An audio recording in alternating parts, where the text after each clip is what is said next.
నమస్తే అండి. నమస్తే అమ్మ. రామారావు గారు, ఇప్పుడు మంచు విష్ణు మంచు మనోజ్కి సంబంధించిన గొడవకి ఒక క్లారిటీ వచ్చినట్లుగా కొంతమంది అభిప్రాయపడుతున్నారు. ఏంటి అని అంటే, స్వతహాగా ఈ పెళ్లి దగ్గర నుంచి విష్ణుకి మనోజ్కి పడడం లేదు. ముఖ్యంగా ఆ కొడుకు అయితే ఎవరైతే ఉన్నారో మోనికా బిడ్డ, ఆ బిడ్డని వీళ్ళు యాక్సెప్ట్ చేయలేకపోతున్నారు. సో దాని వల్ల ఏం చేయాలో తెలియక అక్కసను సారథి మీద తీసుకున్నారు. సో ఇది అసలు కారణం ఇండైరెక్ట్ గా అన్నట్టుగా ఒక టాక్ వస్తుంది. ఏమంటారు మీరు? అంటే ఇక్కడ ఒక 6 సంవత్సరాలుగా మనోజ్ ఇంట్లో లేడు గనక మిగతా వ్యవహారాలన్నీ ఆయన చూసుకున్నాడు. ఆయన ఏ వ్యవహారం చూసుకున్నప్పుడు కూడా ఆవిడ వైఫ్ ఉంది కదా, ఆవిడకి తెలియకుండా ఏం చేయలేదు అన్నమాట. ఇందులో మంచు విష్ణు ఎంతైతే భాగం ఉందో, ఆ మంచు విష్ణు భార్య వెరోనిక అసలు యాక్చువల్గా ఫ్యామిలీలో ఏ కఠినమైన నిర్ణయం తీసుకోవలసి ఉన్నా వెరోనికే తీసుకుంటుందట. అది మొన్న చెప్పాడు కూడా, నేను ప్రపంచంలో ఎవరికి జడను, ఈవెన్ మా ఫాదర్ కూడా నేను జడవను కానీ మా వైఫ్కి జడుస్తానని చెప్పి అది గొడవ వచ్చింది. అంటే వాళ్ళు ఏంటంటే ఈ మౌనికారెడ్డి తాలూకు కొడుకుని వాళ్ళు యాక్సెప్ట్ చేయమంటారన్నమాట. యాక్సెప్ట్ చేస్తే వాళ్ళకు కూడా ప్రాపర్టీ ఇవ్వాల్సి ఉంటుంది అని ఉద్దేశం. తర్వాత ఏంటంటే ఇదంతా ఇప్పుడు మోహన్ బాబు యూనివర్సిటీ కానీ విద్యానికేతన్ కానీ ఇవన్నీ డెవలప్ చేసుకుని, ఎవరు మంచు విష్ణు డెవలప్ చేసుకుని రేపు పొద్దున్న ఆయన వస్తాడేమో. ఎందుకంటే 1000 కోట్ల ఆస్తులు అవన్నీ. ఆయన ఇంచుమించు 200 ఎకరాలు ఉందంటే అది తక్కువ, చాలా పెద్ద ఆస్తులు అన్నమాట ఇవన్నీ. అంటే రేపు పొద్దున ఏది ప్రాబ్లం లేకుండా ముందుగానే వాళ్ళు జాగ్రత్త పడ్డారన్నమాట. లేకపోతే ఇప్పుడు పెళ్ళైన మరుసటి రోజే గొడవ పడవలసిన అవసరం లేదు. అయితే మోహన్ బాబు కూడా చాలా జెన్యూన్గా స్పందించాడు. ఎందుకంటే అక్కడ ఒక మంచు విష్ణు మీదే బేస్ అయిపోయలేడు, ఒకళ్ళ మంచు మనోజ్ మీద బేస్ అయిపోలేడు. అంటే ఫాదర్ లాగా ఒక జెంటిల్మెన్ డెసిషన్ చెప్పాడన్నమాట.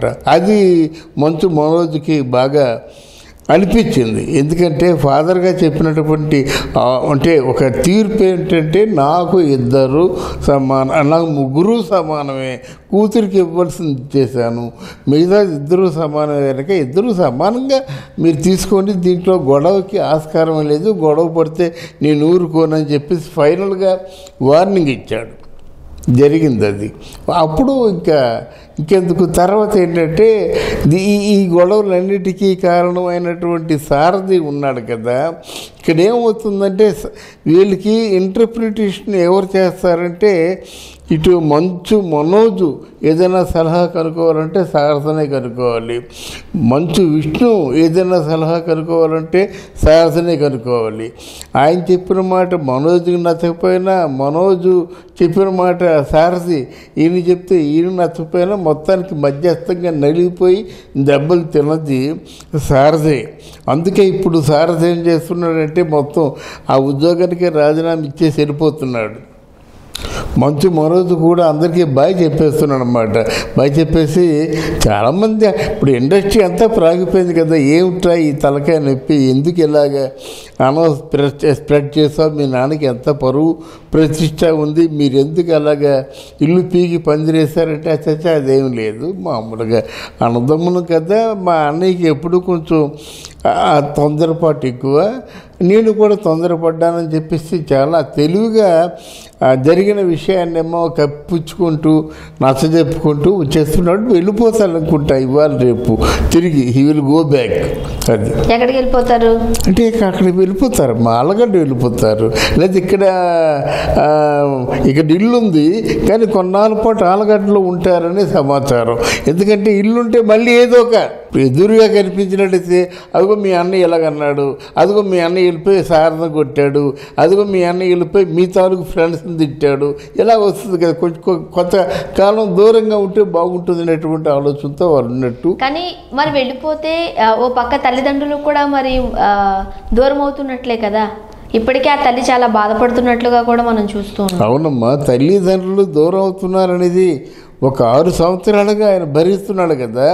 తల్లిదండ్రులు అంటే ఈ విషయం తెలిసినప్పుడు కదా నువ్వు నా ఇంట్లో ఉండొద్దు పో అన్నాడు మోహన్ బాబు.